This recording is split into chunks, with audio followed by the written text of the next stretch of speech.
estos momentos comienza por Radio María Uruguay, Agua Viva, con la conducción de la Madre Olga María.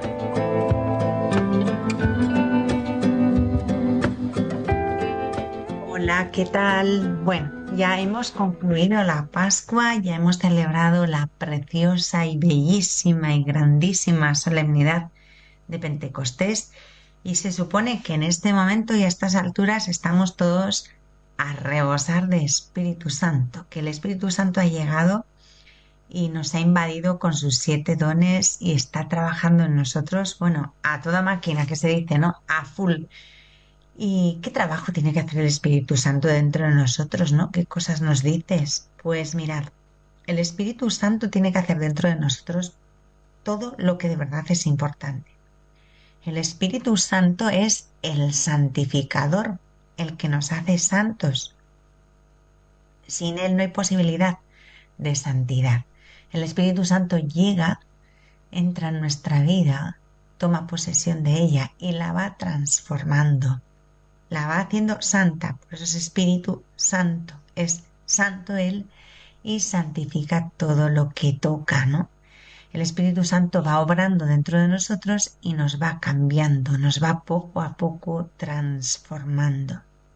¿Y en qué nos transforma? Pues obviamente no nos va a transformar en rana, como en los cuentos de los niños, no, nos transforma en Jesús. La labor del Espíritu Santo es ir transformando nuestra condición de hijos de Adán en condición de hijos de Dios.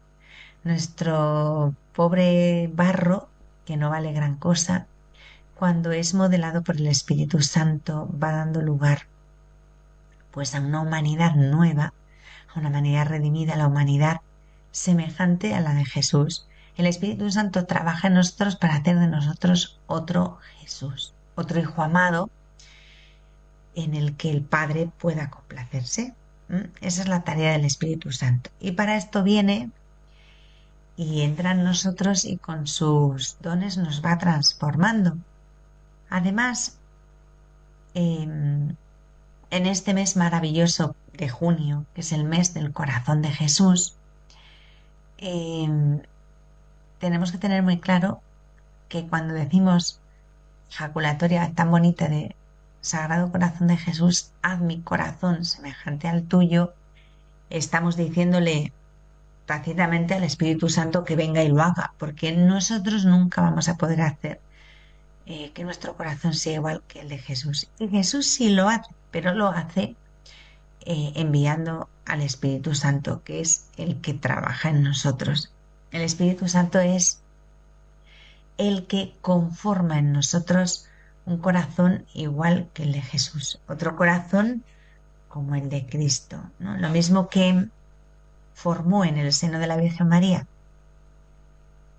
pues a Jesús, toda la humanidad de Jesús, y por supuesto su corazón, pues ese mismo trabajo tiene que hacerlo dentro de nosotros y sacar de cada uno de nosotros pues una humanidad nueva, un Jesús. Y bueno, es así de bonito, ¿no?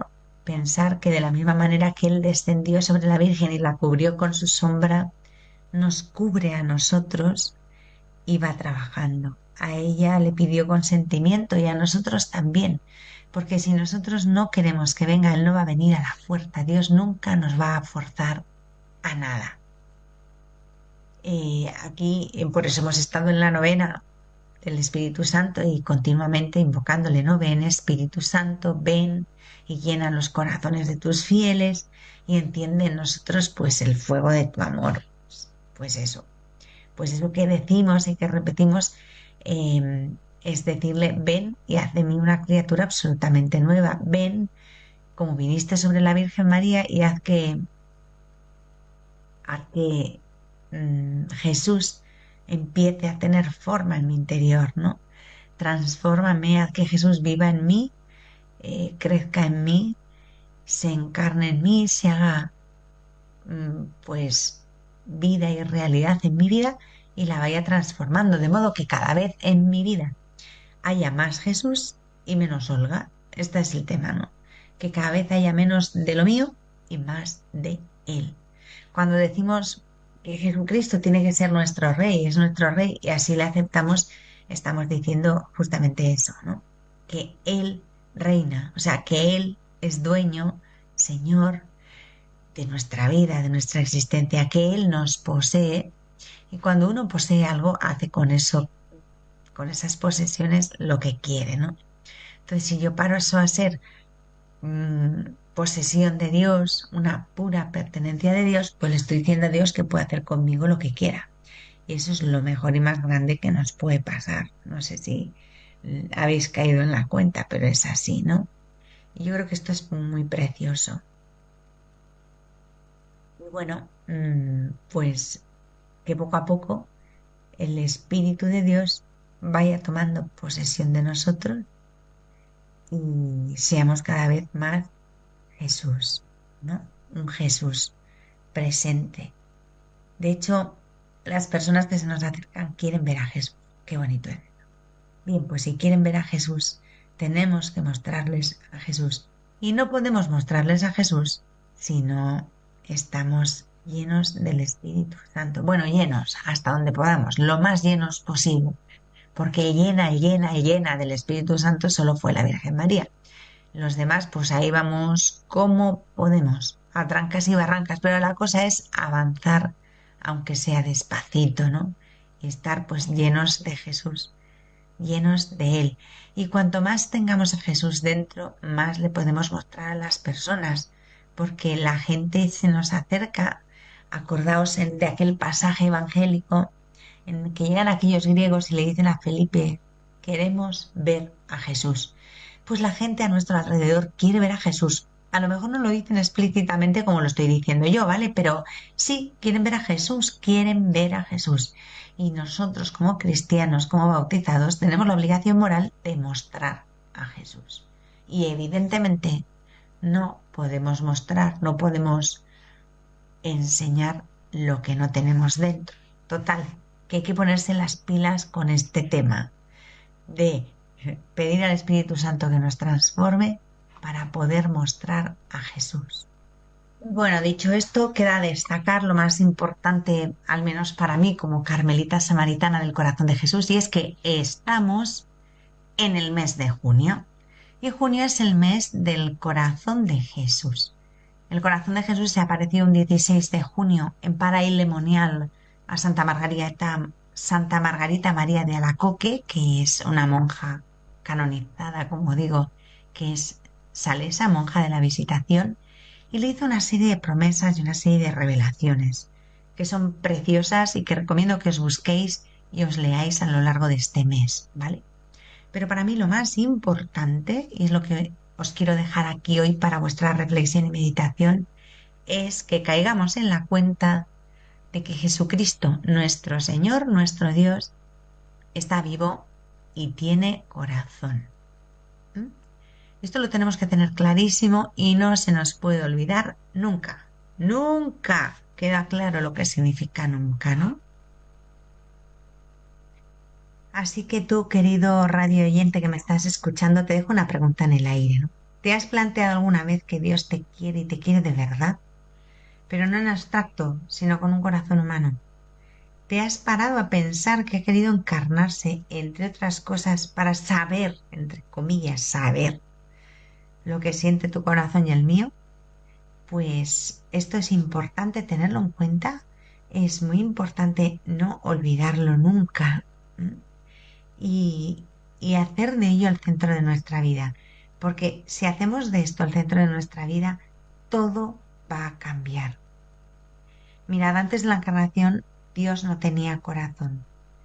Ahora lo tiene y ha asumido con ello un riesgo, que es el riesgo del desamor.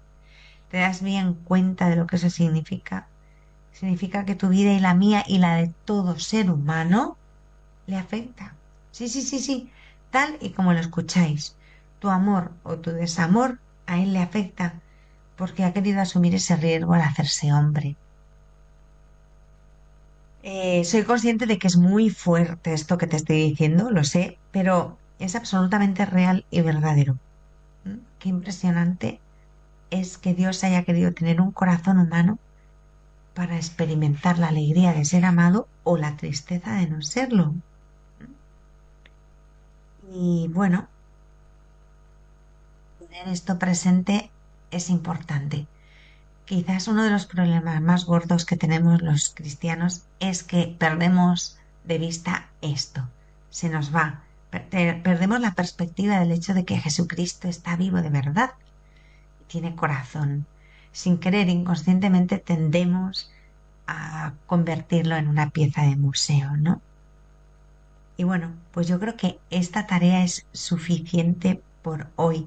Creo que en el próximo programa hablaremos mucho más de esto. Pero que no se nos olvide que está vivo y tiene corazón. Vamos a quedarnos con eso y a trabajar interiormente y a pedirle al Espíritu Santo que grabe esta verdad dentro de nosotros y vaya transformando nuestra vida desde esto.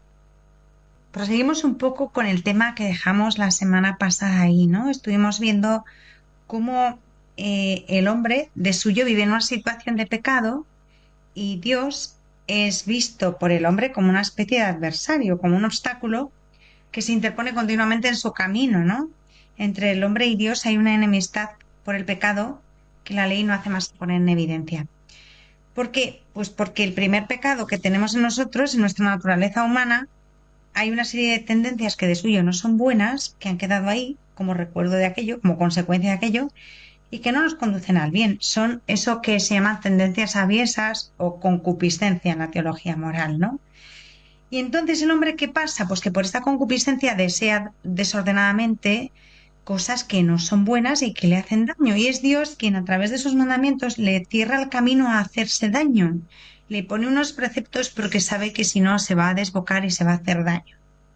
¿Y qué pasa entonces? Pues que esos preceptos que Dios nos pone para nuestro bien, pues acaban siendo vistos por el hombre como una especie de obstáculo, como un fastidio, como un lastre, y bueno, pues eso como si Dios fuera un aguafiestas, decíamos, ¿no?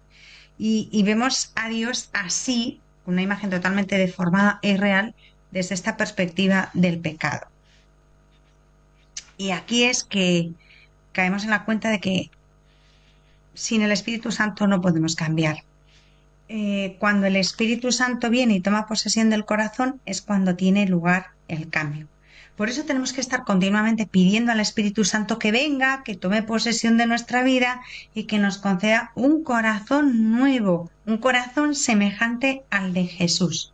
Y si antes veíamos a Dios por el pecado como un adversario, el Espíritu Santo que viene a revelarnos y a darnos testimonio de que Dios nos cuida, nos quiere y está de nuestra parte, está a nuestro favor, pues es nuestro aliado, no nuestro enemigo, pues vamos a ver las cosas de otra manera y las vamos a vivir de otra manera distinta. Vamos a ver, sobre todo, y vamos a comprender todo lo que Dios ha hecho por nosotros, de qué manera Él nos cuida, que no se ha reservado nada ni escatimado nada para sacarnos de esta situación tan tremenda de pecado hasta el punto de entregarnos a su propio Hijo, ¿no?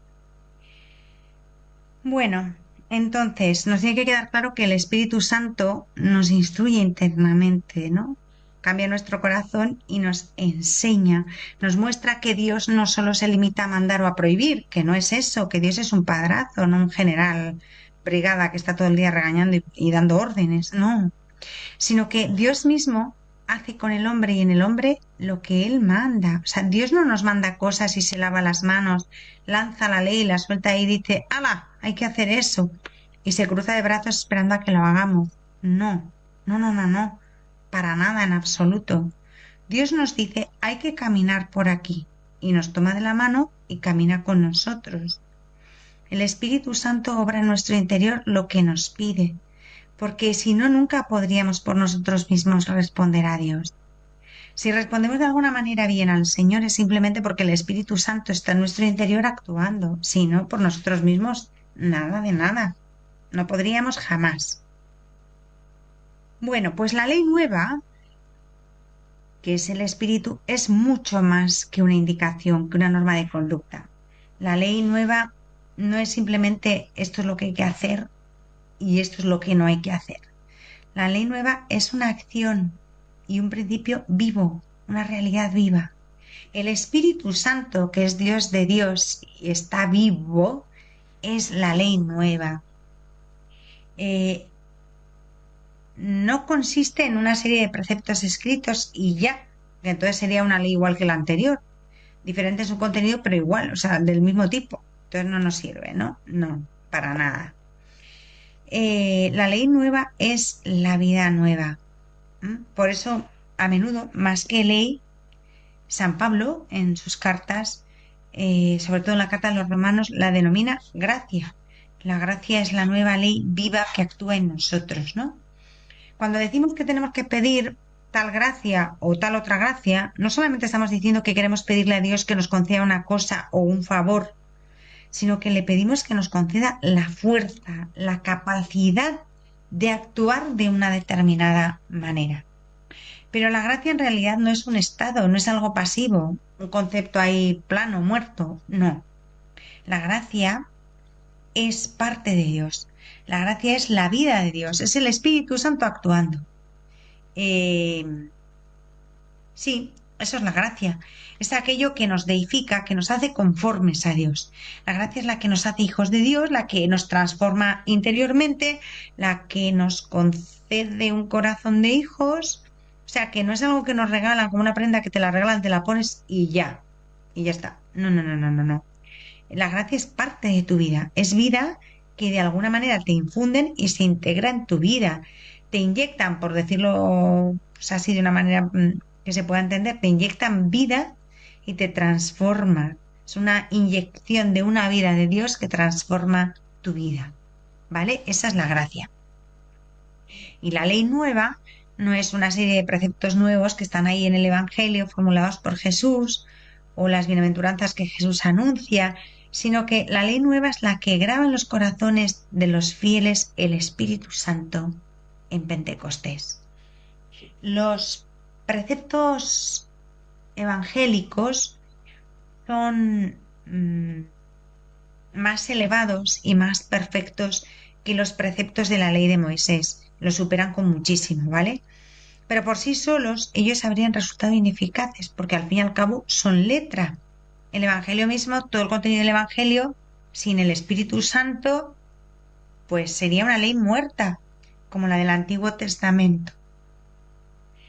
La diferencia no está tanto en lo que Moisés dijo o en lo que Jesús dijo. La diferencia estriba sobre todo en que el Espíritu Santo en los corazones de los fieles ha impreso esa ley, la ha dejado ahí dentro, la ha grabado y la ha llenado de vida. Mirad, si la ley escrita del Evangelio hubiera sido suficiente, si Jesús hubiera dictado, por decirlo de alguna manera, los preceptos evangélicos y los hubiera promulgado y las bienaventuranzas y el mandamiento nuevo y eso hubiera sido suficiente, pues no hubiera tenido ningún sentido que Jesús hubiera muerto. ¿Para qué? Si hubiera sido suficiente, no hubiera hecho falta que lo hubiera muerto y resucitado y tampoco que nos hubiera enviado el Espíritu Santo. Luego, la ley por sí misma, aun la misma ley del Evangelio, no era suficiente. Era necesario que el Espíritu Santo viniera para llevar la plenitud y para darle vida, para infundirle vida.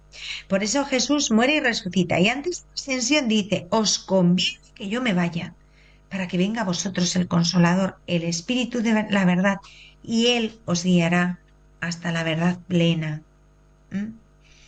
Porque la ley escrita, incluso la del Nuevo Testamento, es todavía una ley relativa. Sin el Espíritu Santo es letra, es ley, no es vida. Y Jesús no ha venido a darnos una ley nueva. Jesús ha venido a darnos una vida nueva, a darnos vida y vida en abundancia. Y un ejemplo de que esto no era suficiente lo vemos en los apóstoles. Ellos habían escuchado todo lo que Jesús había dicho. Fueron testigos privilegiados y de excepción del anuncio del Evangelio, de milagros, de la resurrección, pero de milagros del calibre de la resurrección de Lázaro, de la resurrección del hijo de la viuda de Naín. Fueron los que escribieron toda la predicación de Jesús, fueron los que oyeron todo, los que pudieron preguntarle cuando no lo entendían. Son los que le dicen, Señor, enséñanos a orar, muéstranos al Padre y nos basta. Son los que le preguntan. Luego, sí, conocían, habían escuchado la ley nueva. Y sin embargo, cuando llega la hora de la prueba, ninguno tiene fuerza. para poner la ley por obra, para amar al enemigo, para poner la otra mejilla, para hacer todo aquello que Jesús les había enseñado, ¿no? Huyen todos como ratas. O sea, cuando llega la hora de la prueba, escapan todos, se esconden, aunque conocían la ley nueva, la habían escuchado, pero no son capaces de ponerla por obra. ¿Por qué? Pues porque no estaba el Espíritu Santo, porque no habían recibido aún el don del Espíritu. Si Jesús se hubiera dedicado a promulgar el mandamiento nuevo, os doy un mandamiento nuevo, que os améis unos a otros como yo os he amado, pues habría quedado simplemente, pues, como una norma más, como ley vieja, como simple letra. Y la realidad es que es en Pentecostés cuando es infundido mediante el Espíritu Santo el amor en los corazones de los apóstoles. Cuando este mandamiento empieza a ser de verdad y con plenos derechos ley nueva. Es la ley del Espíritu que da la vida. Pero hasta ese momento de Pentecostés no tienen en el corazón ese amor con que Jesús nos ha amado y no pueden cumplir el precepto. Que es que no pueden, no es que no quieran. Es que necesitan tener el corazón lleno de amor para poderlo cumplir. Y Dios no nos pide cosas imposibles, porque si nos pidiera cosas imposibles ni sería justo ni sería bueno. Entonces, ¿qué hace Dios? Pues Jesús, cuando vuelve al Padre, envía su Espíritu e infunde ese amor para que podamos cumplir el precepto que nos ha dado. Si no, no lo podríamos cumplir jamás. Y es por el Espíritu por lo que este mandamiento es nuevo, no por la letra, porque lo que dice la letra, por la letra ya era antiguo. Juan el Evangelista dice en su primera epístola: no os comunico un mandamiento nuevo, sino un mandamiento antiguo. Y sin embargo, el mandamiento que os comunico es nuevo. Esto está en la primera epístola de Juan, capítulo 2, versículos 7 y 8. ¿Y por qué es nuevo? ¿Qué tiene de novedoso?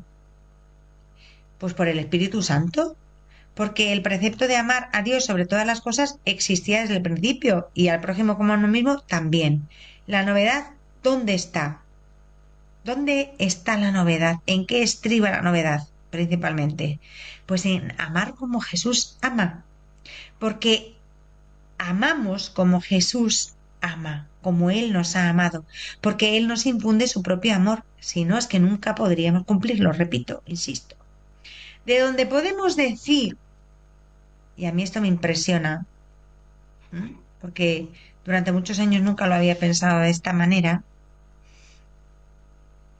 que el Evangelio es el Evangelio y el Testamento Nuevo es el Testamento Nuevo y toda la palabra del Señor es palabra del Señor y los hechos de los apóstoles y las epístolas de San Pablo y las demás epístolas de los apóstoles pues son el Nuevo Testamento, ¿no? Así los denominamos, la alianza nueva, la plenitud de la ley. Pero me ha impresionado mucho ver esto y esta afirmación y leerla por parte de teólogos cualificados, porque yo aquí no tengo ni idea de nada, soy una pobre tontaina, ¿no? Pero teólogos impresionantes, cualificados y absolutamente fiables, dicen que el Evangelio sin el Espíritu Santo sería ley nueva, ley vieja, sería una ley muerta igual que la ley de Moisés. Claro, cuando leí esto así, me quedé muerta, dije, ¡eh, madre mía! Y es absolutamente verdad, pero yo nunca lo había pensado así. Y esto me ha impresionado profundamente y he comprendido que si siempre he pedido el Espíritu Santo con fe y con gozo y con esperanza y consciente de la necesidad que tenemos de Él, como que de pronto ahora lo veo como una cosa súper urgente, totalmente apremiante. Sin el Espíritu Santo nada, absolutamente nada tendría sentido. Ni siquiera las palabras de Jesús. Esto es muy gordo, ¿eh? Muy, muy gordo.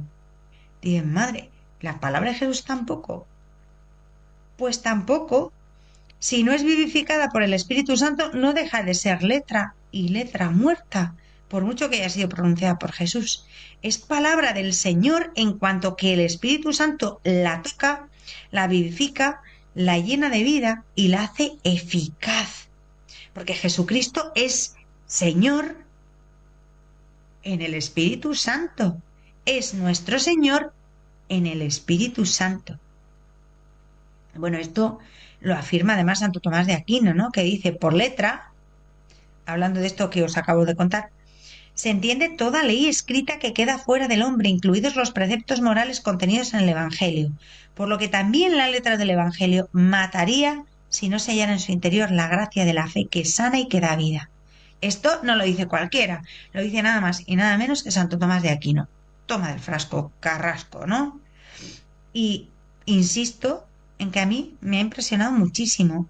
Y hace años que he leído esto, ¿no? Y llevo reflexionando sobre esto, pero cada vez que vuelvo sobre ello, me estremece igualmente, ¿no? ¿Por qué? Porque normalmente no caemos en la cuenta de esto.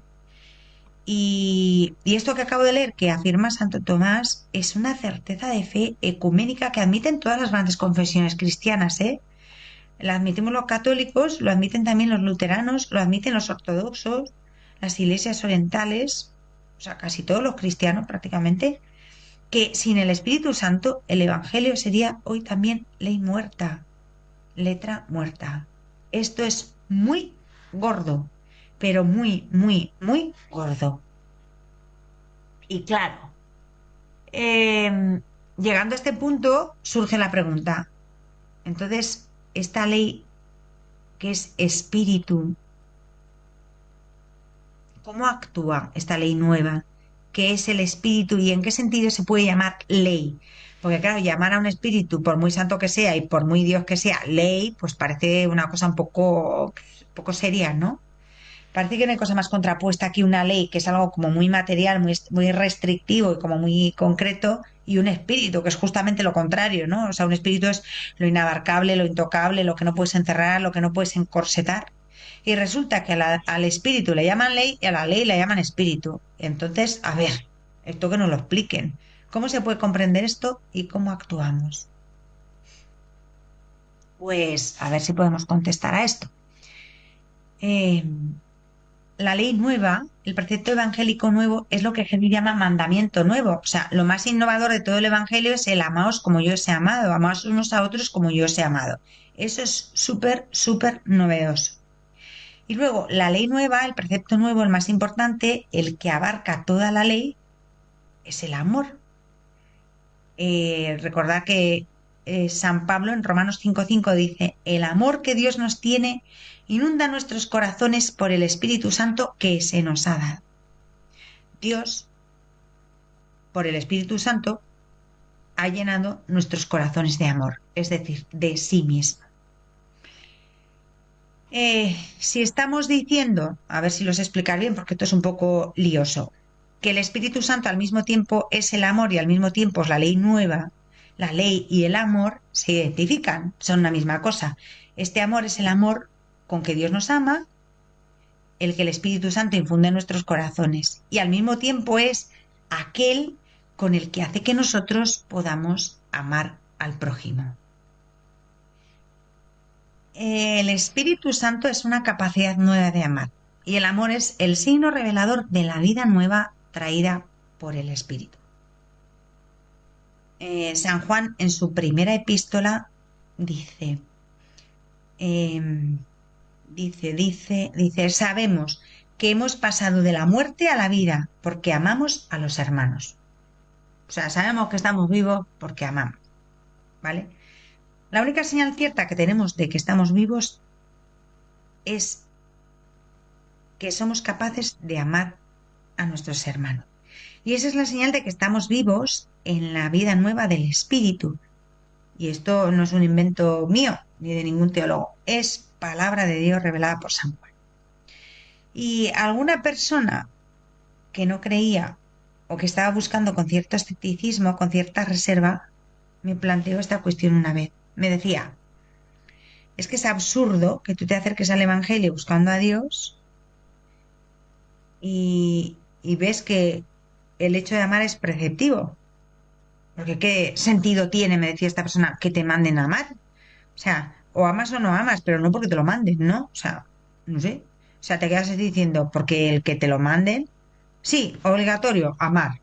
Precepto, amar. Preceptivo, hay que amar, sí o sí. Pues esto parece un contrasentido, porque el amor, tal y como se entiende muchas veces, pero no bien entendido, es el sentimiento más libre, ¿no? La opción más libre. Entonces, que te manden, entre comillas, a amar, pues parece absurdo, parece un sinsentido. ¿Qué clase de amor es este si no es libre, si es un mandato, si es obligatorio? O sea, eh, y bueno, buscando y reflexionando, vas encontrando la respuesta, ¿no? Quizá lo más convincente que he encontrado para responder a esta objeción que a mí me han planteado alguna vez alguna persona y que no deja de tener su lógica, ¿eh? No es una pregunta mal planteada. O sea, si tú miras las cosas en plano horizontal, con la pura razón humana, la pregunta tiene su sentido. Y bueno, pues para responder esta objeción, pues te quedas pensando, hay dos modos para que el hombre haga o deje de hacer cualquier cosa, una determinada cosa, en este caso amar, por constricción o por atracción. O sea, dicho de otro modo, si yo quiero pretender que un niño, yo siempre pongo ejemplos de niños porque para mí son los más ilustrativos, ¿no? O sea, tampoco es que mi cabeza dé para mucho más. Y yo, a nivel de los niños, entiendo, a otros niveles pues ya me pierdo. Yo no doy para mucho más, ¿vale? Quiero decir que yo no soy una erudita ni una estudiosa, yo hablo de mi experiencia y viendo a los niños, pues he comprendido muchas cosas, ¿no? Porque al final somos como niños delante de Dios. Bueno, a lo que voy, quiero decir que si yo quiero pretender que un niño haga algo, o sea, si tú le quieres convencer al niño de que haga una determinada cosa, tienes dos opciones. O convencerle por la vía del cariño y persuadirle, o convencerle, no convencerle, o obligado por la vía del temor, con una amenaza, ¿no? Amenazándole como que si no hace esto, va a recibir un castigo. Pues aplicamos esto, la constricción. Y la vía de la constricción sería la vía del temor, la del castigo. Y ese es el modo como la ley actúa. Hay que hacer esto por la ley, porque si no cumples la ley viene el castigo, ¿no? Y luego hay otra ley que es la de la atracción, que sería pues por el amor, o sea, atraído por aquello que ama. Tú muéstrale a un niño caramelos e inmediatamente se va a lanzar a correr y no va a pensar mucho más. O sea, en cuanto los vea, va flechado por ellos, ¿no? Corriendo por sus caramelos. ¿Quién le empuja? ¿Por qué corre? ¿Quién le empuja? Nadie, ¿eh? Simplemente es atraído por aquello que desea y no reflexiona. O sea, no piensa, no se para. Ve algo que le interesa, ve algo que le agrada e inmediatamente se lanza, pues eso, como una flecha. Esto es algo casi instintivo. Le sale, no reflexiona, no se lo piensa. Se tira de cabeza, ¿no? Se lanza al instante. Pues lo mismo si lo aplicamos ya a otro nivel. Muéstrale el bien, la bondad, muéstrasela a un alma sedienta de la verdad y se lanzará hacia ello directamente, como el niño se lanza por los caramelos. Porque el alma buena que desea el bien y que desea la verdad, cuando tú le presentas un bien, se va a tirar de cabeza, se va a lanzar a ello sin reflexionar. Entonces, a esa alma, ¿quién la empuja? Pues nadie. No, simplemente es atraída por su deseo. Bien, pues el amor es como un peso dentro del alma que tira de ella y la atrae hacia el objeto en que sabe que va a encontrar su propio reposo en el bien.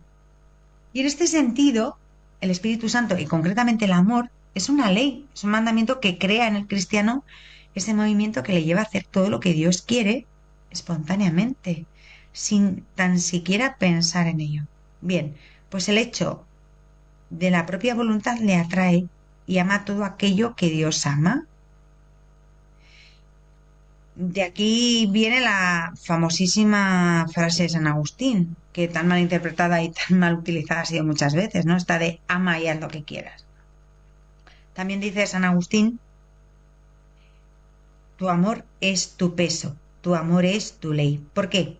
Pues por eso mismo, porque si tú amas a Dios atraída por Él, y por ese amor que le tienes a él, vas a hacer todo aquello que a él le agrada. O sea, no te lías más. O sea, es que le agrada esto, pues voy de cabeza. No necesitas que nadie te lo exija, ni que nadie te amenace, ni que te presenten todo lo negativo, sino que espontáneamente surge de ti, nace de ti, porque Dios y su amor te atraen. Y así actúa el Espíritu Santo interiormente. El amor alcanza la voluntad de Dios en su misma fuente. Alcanza en el Espíritu Santo la voluntad viva de Dios. Y el hecho de que nos manden a amar no es un mandato. Al final es que es una necesidad que brota espontáneamente cuando tú te encuentras con Dios. Porque no puedes hacer otra cosa sino amarle y amar todo aquello que Él ama. Y claro, Él ama a todos los hombres. Entonces, si tú te encuentras con Dios, vas a amar como Él ama a todos los hombres. Bueno, quizá no lo hagas guay desde el principio porque somos muy frágiles y muy limitados, pero tu deseo, tu intención, tu propósito es amar a todos los hombres como Él los ama. Y bueno, nos lo dice San Juan, que el que dice que ama a Dios a quien no ve y no ama a su hermano a quien ve, pues es mentiroso. ¿Pero por qué? Porque el amor que tú tienes al Señor, indefectiblemente, como por un resorte, te va a llevar a amar todo lo que Él ama. Y lo que Él más ama son nuestros hermanos, son todos sus hijos, son los seres humanos que Jesucristo ha redimido. Y es como un enamoramiento. O sea, cuando dos personas están enamoradas, cualquier cosa que al otro le agrade, se hace con alegría, espontáneamente. O sea, sale solo. Sale solo porque el deseo de hacer todo lo que al otro le agrada es como una necesidad, ¿no? Entonces, la persona que está enamorada de otra está atenta y pendiente a lo que puede querer, desear, necesitar el otro, ¿no? A lo que le puede agradar. Está atenta para hacerlo rápidamente. ¿Y por qué? Pues movida por el amor. No necesita que nadie le mande, y mucho menos que le amenacen con un castigo. Es que sería absurdo, ¿no? Porque sale solo, brota espontáneamente. Tomás de Kempis en la imitación dice lo siguiente, dice, el alma vuela, corre, salta de gozo, está libre y nada puede detenerla. A menudo el amor no conoce medida, sino que estaba sin medida. El amor no siente el peso ni le preocupa la fatiga, y sí hacer más de lo que puede. No aduce pretextos ante la imposibilidad, pues todo lo cree lícito y posible. El amor se siente capaz de cualquier cosa, hace muchas cosas y tiene éxito, mientras que quien no ama desfallece y se rinde. El amor es el Espíritu Santo y es quien te impulsa a pasar por todo, con tal de estar con Dios, con tal de estar con el Señor, cualquier cosa que el Señor te diga, te da lo mismo. Muchas veces cuando la gente se queja de que si fulanito, de que si menganito, de que si este no va a misa, de que si no hacen, de que si viven así, de que si no cumplen tal cosa, yo siempre digo lo siguiente, para. Espérate. Fulanito que no va a misa, que no reza, que no quiere saber nada, que vive de esa determinada manera, ¿conoce a Jesucristo? ¿Ha tenido una experiencia real de Jesucristo? ¿Se ha encontrado con Él? Bueno, pero si no va a misa, ¿cómo quieres que se encuentre con Él? No, es que es justo al revés. Primero tiene que encontrarse con Jesús, encontrarse con Él, y cuando se dé cuenta de que Jesucristo es una persona viva y real, que no es un rollo que te cuentan ahí, ¿no? Y que te dicen que existe, y sabe Dios si existe o no existe, ¿no? Pues cuando se te disipa toda esa duda y lo tienes claro, pero no porque te lo han dicho, sino porque tú te lo has encontrado, porque yo he tenido una experiencia vital mía, personal, de Dios, y sé que existe, pues ya me da igual lo que diga el resto, ¿no? Si yo me he encontrado con Él, ya no necesito que nadie me cuente nada más. Sí, porque yo me he encontrado con Él, le he tocado dentro de mí, le he sentido, le he experimentado. Bueno, pues en el punto llora, en que yo me he encontrado así con Dios, después ya todo lo que me digan que Dios quiere que haga, lo hago, o sea, voy de cabeza. Y si me dicen que me tengo que colgar de un pino boca abajo y estar así colgado un mes, pues lo hago, porque yo ya me he encontrado con Dios y estoy enamorada de Él y con tal de que Él esté contento, yo hago lo que sea, ¿no? Pero claro, si me dicen que tengo que ir a misa todos los domingos, que tengo que hacer no sé cuántas cosas, confesarme, recibir sacramentos, un montón de cosas que no entiendo, que no me dicen nada, porque no conozco con un conocimiento íntimo e interno a Dios, pues todo eso es un rollo, un lastre, un petardo, y no quiero, me niego. Y ese es un fallo que tenemos, ¿no? Que así no convencemos a nadie. No tenemos que pretender hacer a las personas católicas que no. Tenemos que hacer que se encuentren con Jesucristo, que se conviertan a Él, que experimenten su amor. Y después de hacer esto, cuando ya sean cristianas, cristianos, porque se han encontrado con Cristo, pues ya les contamos todo, les hacemos católicos, apostólicos y romanos y les contamos toda la moral católica, todos los preceptos, todo lo que tienen que hacer, el código de derecho canónico y que no les falte ni una coma. Pero primero tienen que encontrarse con Dios y probar su amor, experimentar su amor, porque si no, todo lo demás es un lastre insoportable. Y no se sostiene, la gente se cansa, tira la toalla al día siguiente. ¿Cómo puedes conseguir que hagan todo lo que Dios les pide y más? Porque no solamente harán lo que está mandado, sino que darán pasos más allá y darán muchas más cosas que aquellas a las que están obligados. ¿Cómo se consigue esto? Pues por el amor. Cuando se encuentren con Dios y se enamoren de Él, la ley va adentro, va en el amor que han experimentado y que han recibido. Y entonces el yugo del Señor se hace suave y su carga se hace ligera. Y de otro modo, el yugo del Señor es insoportable, pesado, la carga insufrible y, hermanos, eso no es de Dios, eso es nuestro, eso es ley muerta. Y no estamos vivificando a nadie, estaríamos matando. Y esto lo dice Jesús, mi yugo es suave y mi carga ligera. ¿Y qué es lo que hace el yugo de Jesús suave y su carga ligera? El Espíritu Santo que ha derramado su amor en nuestros corazones. Sin amor todo es insufrible, insoportable. El amor renueva nuestro corazón. El Espíritu Santo renueva nuestro corazón y nos capacita para amar y para vivir de una manera nueva. Entonces nuestra vida cambia, el horizonte cambia, todo se ilumina, todo tiene un sentido nuevo, nada te cansa, nada es pesado. El sacrificio más grande es suave y liviano cuando se hace por amor. Ahí tenemos el testimonio de los mártires. Tú dile a uno que no conoce a Jesucristo que entregue su vida por él y te va a decir que sí, que un jamón, que tururú pajarito, que para qué. Que de ninguna manera, vamos. Y no solamente no entrega su vida por Jesucristo, es que no está ni media hora de rodillas por Jesucristo, porque si no lo conoce. Sin embargo, en el punto y hora en que esa misma persona, por la acción del Espíritu Santo, se encuentra con Dios en Jesucristo y le conoce, pues Jesucristo es un hombre vivo, real, resucitado, que está a la derecha de Dios, que fascina, que enamora, que subyuga, que deslumbra, que llena el corazón, que te hace feliz. Pues es que es imposible conocerle y no amarle. Y es imposible amarle y no darle todo lo que te pida y más de lo que te pide. Pero es necesario ese conocimiento interno y vivencial de Cristo. Así que primero tenemos que rogar para que el Espíritu Santo venga sobre las personas y experimenten, aunque no sea más que por un instante, el amor de Dios. Y ya, una sola vez que se tenga en la vida esa experiencia de Jesucristo es suficiente porque marca de tal manera que nunca pasa, nunca se olvida. El recuerdo de la gracia recibida de ese encuentro con Jesús actualiza aquello, es como si volviera a suceder y se vuelve a sentir el mismo amor, la misma fuerza, la misma fortaleza, la misma gracia. Yo recuerdo, esto es una experiencia mía personal, haber vivido algo así cuando yo era muy pequeña. Digo cuando era muy pequeña porque puede ser que tuviera 8 años. Sé que no había hecho todavía la primera comunión y yo hice la primera comunión a los 9.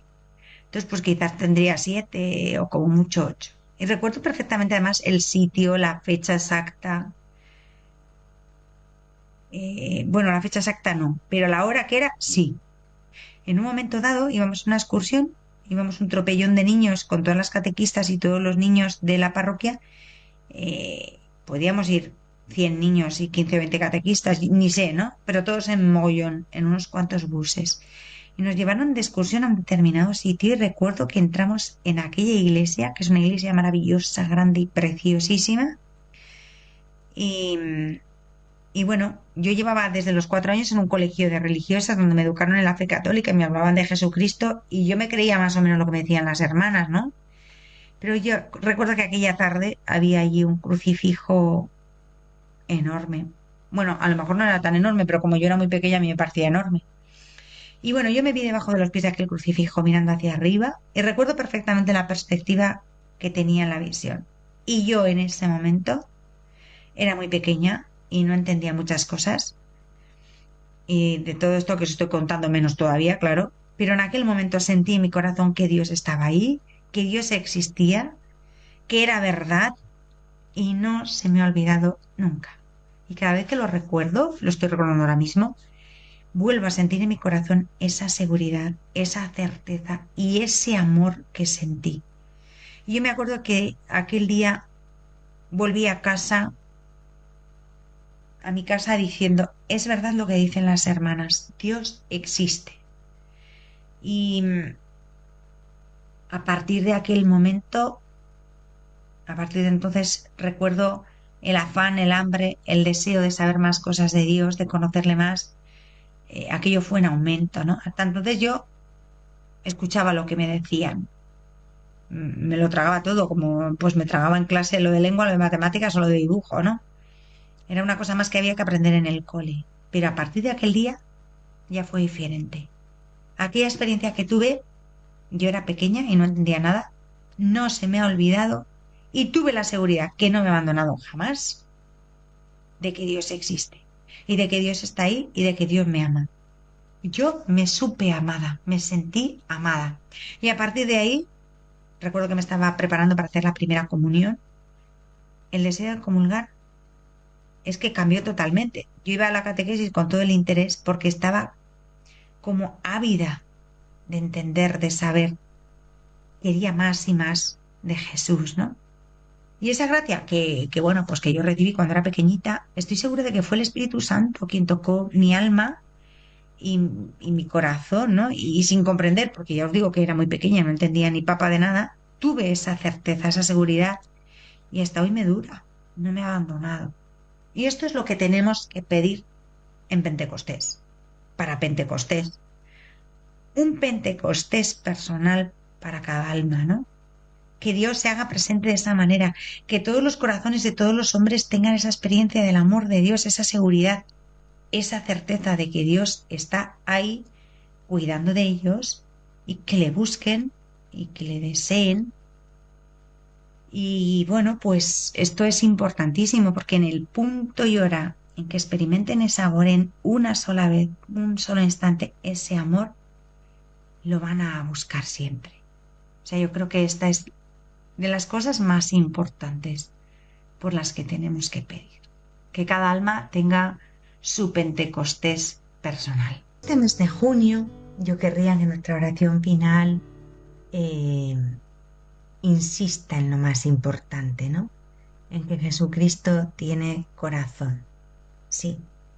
Y tenemos que aprender una ejaculatoria que es preciosa y que yo os invito a todos a que memoricéis. Es muy sencilla, pero sobre todo no que la memoricéis y ahí quede grabada en la memoria, sino que la repitáis, ¿no? Que sea un poco como, como la música de fondo de vuestra vida, ¿no? Vuestro tema musical, la banda sonora de esa película maravillosa que es vuestra vida. Es una jaculatoria de San Manuel González, el obispo de los Sagrarios Abandonados, del cual podemos hablar en otro programa si queréis. Y este santazo, que era un santazo impresionante, dice y repite: Jesús mío, que yo no me olvide nunca de que tienes corazón. Esto es así. Jesús mío, que yo no me olvide nunca de que tienes corazón. Que nunca me olvide de ti. Que nunca me olvide de tu corazón. Que no se me borre de la mente que tú me miras, que tú me buscas, que tú me esperas.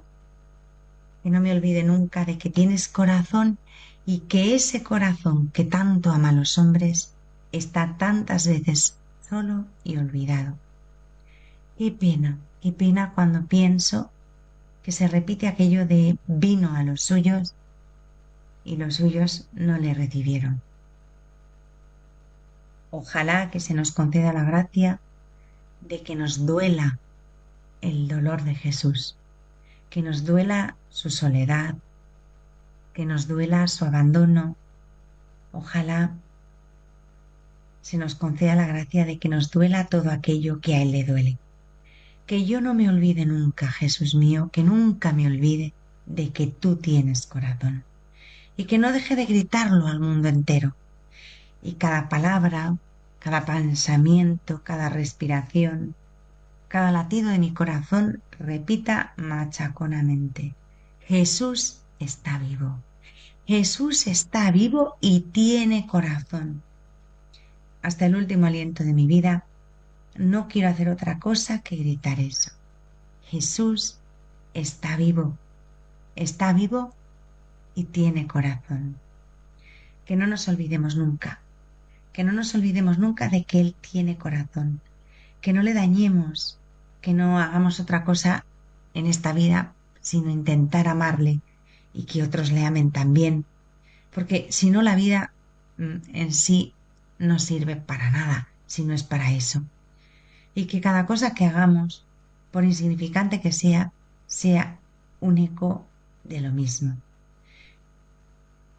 Que Jesús está vivo y tiene corazón. A Dios le importa tu vida, a Dios le importa mi vida, a Dios le importan nuestras vidas y ha querido hacerse vulnerable al amor y al desamor. Nunca olvidemos esto. Créete que tiene corazón y trátale con todo el amor, como el más importante de tu vida. Él por delante de todo siempre y lo demás que haga fila.